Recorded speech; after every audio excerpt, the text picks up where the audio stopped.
माताजी की तबीयत खराब थी और भाई साहब माताजी को लेकर देसी आयुर्वेदिक दवाई के भंडार पर ले गए भाई। वहां पर एक बड़ा हॉस्पिटल बना हुआ था भाई साहब, आप कल्पना नहीं कर सकते। ये छोटी छोटी बोतलें 8-8 हजार रुपए की दे दी गई और भाई साहब को 10 लाख रुपए का चूना लगा दिया भाई। वीडियो बनाते हैं, रोज डालते हैं और कहते हैं कि हमने हजारों लोगों को ठीक कर दिया, बड़ी बड़ी बीमारियां ठीक कर दी। लेकिन ये देखो भाई, दवाइयों के ढेर और 10 लाख रुपए का भाई साहब को चूना लगा दिया।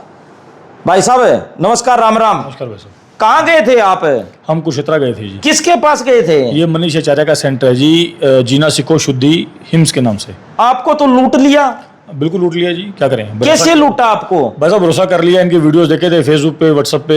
अच्छा। और मिलने गया था उनसे, मैं बोला जी हम मदर को ले आओ, हम इलाज कर देंगे। और जब लेके गया 1 महीना एडमिट भी रखा, लेकिन बीमारी कम होने की बजाय बढ़ गई। बीमारी बढ़ गई। अब कोई सुनवाई नहीं है, बंद दवाइयां पड़ी हैं, हम वापस नहीं लेंगे जी, जांच शिकायत करनी है कर दो जी। अच्छा, एक बड़ी बात एक और है भाई, ये जीना सिको इन्होंने एक हॉस्पिटल बना रखा है भाई, और वहां पर लोगों को दवाइयां देते हैं और बंद दवाइयां अगर ये वापस करने जाते हैं तो कहते हैं नहीं लेंगे। उनकी लूट की दुकान भाई साहब दिन प्रतिदिन बढ़ती जा रही है और इसके साथ साथ हजारों लोग वहां जाते हैं।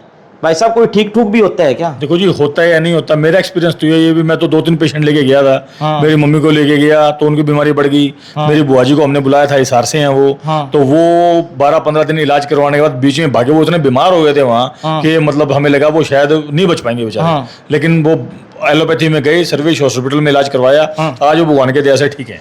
आप कैसे आरोप लगा रहे हो भी मेरी माता जी को ज्यादा बीमार कर दिया, मेरे से लूट मचा दी, ये कर दिया वो कर दिया? कैसे आरोप लगा रहे हो? कहीं कोई डॉक्टर से लड़ाई लुड़ी तो नहीं होगी आपकी? ऐसा वैसे है, मेरे बोलने से कुछ नहीं होता। मेरे पास रिपोर्ट्स हैं हिम्स में जाने से पहले की और हिम्स से 6 महीने इलाज लेने के बाद की। अच्छा। उन रिपोर्ट्स को कंपेयर कर लो। डॉक्टर संजय जो वहाँ का HOD है, उसकी मेरे पास चैट पड़ी है, जिसने खुद कहा बल्लो भाई साहब मैं मानता हूँ बीमारी बढ़ गई, हम क्या करें, हमारे पास इलाज नहीं है। कभी कहता है मेरठ ले जाओ, कभी कह रहा है सिरसा में ही एक डॉक्टर है उसको दिखा लो, कभी कहता है जी हिसार दिखा लो। मैं कहता हूँ जब आपके पास इलाज नहीं था तो आपने शुरू में क्यों बुलाया? और जब शुरू में बुलाया तो अब आप इलाज कंटिन्यू करो। हाँ। तो बोलते जी हमारे पास इलाज नहीं है क्योंकि हमारे पास इतने बड़े डॉक्टर नहीं है जितने मेरठ में हैं। हाँ। अब जो पेशेंट 50 किलोमीटर भी गाड़ी में नहीं जा सकता, हाँ। वो 800 किलोमीटर कैसे जाएगा? हाँ। मैंने कहा जी कोई एम्बुलेंस की व्यवस्था आप करवा दो, मैं ले जाऊंगा। उस दिन मैं कुरुक्षेत्र था। हाँ। बोला जी हम कहां से करवा दें, अपने पैसे से करो और जाओ। मैंने कहा पैसे मैं दे दूंगा, पैसे की बात पहले क्यों? हाँ। बोला नहीं भाई साहब हम कुछ नहीं कर सकते, आप किसी प्राइवेट एम्बुलेंस वाले से बात करो और आप खुद जाओ। मैंने कहा जी मैं मम्मी को एडमिट करवाना चाहता हूँ दोबारा, पहले मैंने करवाया था तो मेरा थोड़ा भरोसा है आयुर्वेद पे।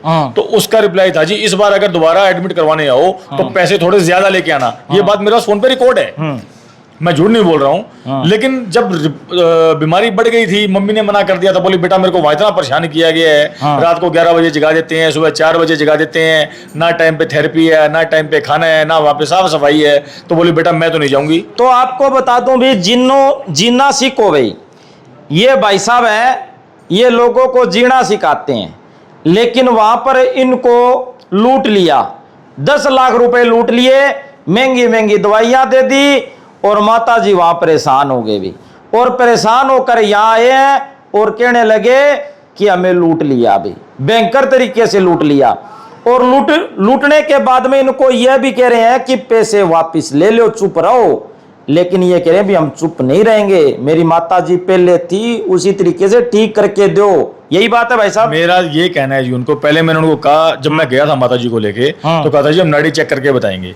मम्मी वहां पर 8 घंटे बैठे रहे हैं, किसी डॉक्टर ने मम्मी को देखा तक नहीं। जब वहां के डॉक्टर संजय से मैंने बहस की है, तब उसने बिना मन से बिना कुछ देखे सुने ऐसी दवाइयां लिख के दे दी, बोला जी ये खिलाओ। डॉक्टर जैनारायण है वहां कोई, उसने मेरे को पूछा, बोला जी आपने कहां से ट्रीटमेंट लिया? जो एलोपैथी का लिया था। मैंने कहा जी डॉक्टर जिंदल से मैंने मम्मी की सलाह ली थी। उसने ऐसे फाइल फेंक के मारी, बोला डॉक्टर जिंदल, बोला वो कोई डॉक्टर थोड़ी है। तो मैंने कहा ये कोई बात थोड़ा हुई, आपकी क्या दुश्मनी है मुझे नहीं पता, तो तरीका नहीं है। तो कुल मिला के सुनवाई नहीं है भाई साहब, बंद दवाइयां पड़ी हैं मेरे पास जिसकी कीमत मेरे ख्याल में 30-40 हजार रुपए है। वापस देने गया था, दवाइयां वापस ले लो। बोला जी हमारा सॉफ्टवेयर खराब है। मैंने कहा मेरे पास बिल है। बोले जी आपके बिल की कोई वैल्यू नहीं है, हमारा सॉफ्टवेयर ठीक होगा तो हम ले लेंगे, वरना हम नहीं लेंगे। अब वो एक्सपायर होगी दवाइयां, मैं क्या करूं बताओ?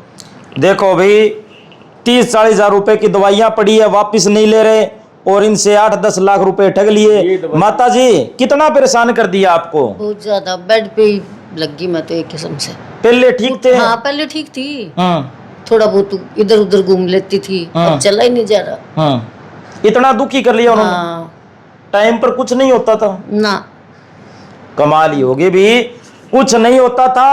और लोगों से भी कहना चाहूंगा अभी इस वीडियो पर विचार विमर्श करो भी।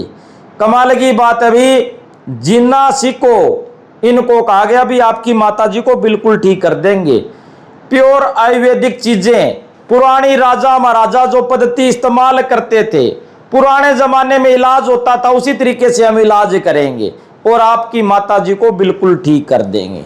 लेकिन इनके हौसले बुलंद हो गए भी माताजी ठीक हो जाएगी, चाहे 10 लाख रुपए लगे, चाहे 20 लगे, चाहे 50 लाख रुपए लगे, हमारी माताजी ठीक होनी चाहिए। लेकिन इन्होंने रिपोर्ट करवाई, वहां इलाज करवाना शुरू किया, बाद में रिपोर्ट करवाई, इनके होश उड़ गए क्योंकि रिपोर्ट पहले से खराब थी, खराब हो गई।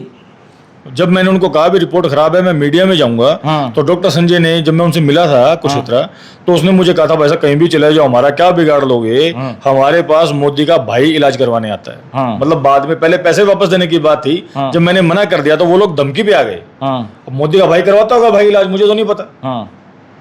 मैंने देखा है बड़े बड़े लोग जाते हैं वहां, तो वो एडवर्टाइजमेंट के लिए जाते हैं ना। मैंने नहीं देखा वहां पे कितने लोगों से मैं मिला था।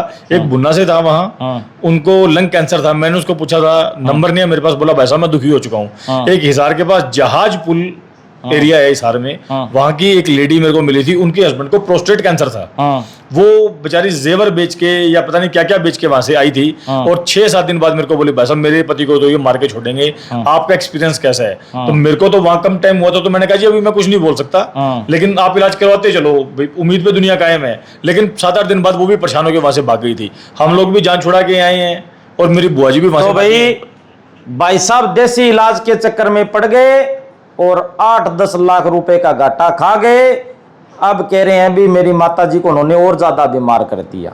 वीडियो को शेयर करें और इस वीडियो के बारे में आपकी क्या राय है कमेंट करके हमें जरूर बताएं। धन्यवाद, शुक्रिया, जय हिंद, जय भारत।